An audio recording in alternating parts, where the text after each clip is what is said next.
tariffs on China. But they're also warning Democrats that their trade policies may not be the best answer either. AFL-CIO leader, labor union president Richard Trumka is saying that Democrat-backed trade proposals will actually hurt the middle class. On that, I want to bring in Trump 2020 Advisory Board member Jenna Ellis Rives and liberal radio host Ethan Behrman. Ethan, let me start with you.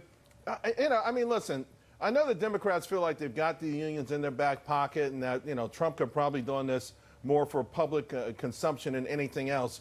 But I am hearing policies by some of these presidential candidates that I think unions should be concerned about.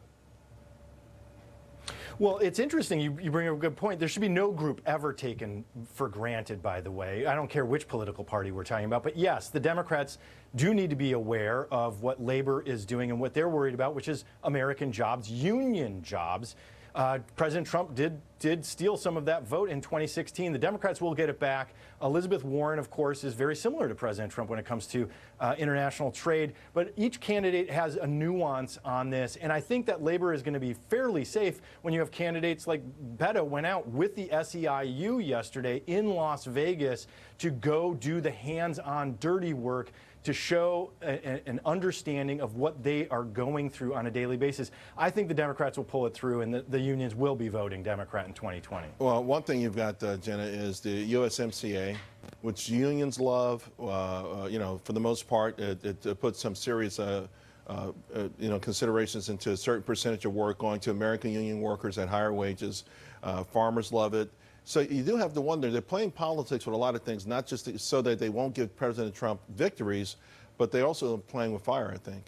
Yeah, and I think it's very presumptive for Ethan to think that just the unions will come back and just simply vote Democrat because historically they've tended to do that. Because President Trump did win a lot of that vote in 2016, and he's proven that his economic policy is working. And we have such a high market. We also have, the high economy. We also have the low unemployment rate, and people actually care about policy. And so when you look at the 2020 Democrats on that stage and how so far left their socialist policies were, I think if anyone is actually paying attention to those policies, whether it's Elizabeth Warren or it's, anyone as far left as Andrew Yang, we have to look at what that impact will actually do to the American worker, and they're paying attention. Oh, they're definitely paying attention. Ethan, I also want to ask about this, the trade war. When it was brought up, I didn't hear any real answers. I heard these candidates dance around it. Again, I think part of it was that, folks in the heartland know that President Trump is fighting this on their behalf.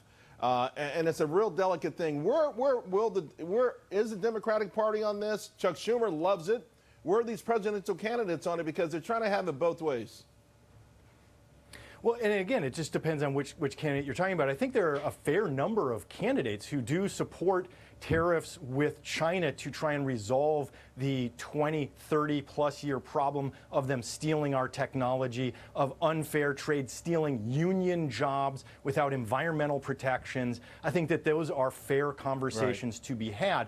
The steel and aluminum tariffs on allies across the world was ridiculous, and it didn't return jobs. And the coal jobs were defeated by natural gas. It had nothing to do with Democrats. It had everything to do with how are we going to retrain these people and reincorporate them into the workforce. And the Republicans don't have a plan for that other than socialist policies of paying off farmers. Jenna, here's the interesting thing. When you watch the financial networks, they're saying, oh, the market's down. This may hurt President Trump with manufacturing workers. I don't think that a lot of folks who are in unions and who work in farms care about Wall Street being down a couple 100 points. They don't care about some globalist whose net worth has gone from 10 trillion to 9.9 trillion. I don't think that this is the right barometer when we're talking about folks in the heartland who probably feel, to your point, that so far President Trump has lived up to most of his promises. Yeah, and I think that the right barometer is when they see more of their income tax returns, they see more money in their pocket, and they actually see that President Trump's policies are working on behalf of, as he said last night at his rally, he's pro-family, pro-America, he's pro things being made in the USA. I mean, that's what the barometer is, and I think that when we just look at something like Wall Street and we look at kind of the wonky sort of elements, that's not what a lot of people are paying attention to. Jenna, Ethan, thank you both very much. Folks, we'll be right back with more on these markets, and we'll get you set.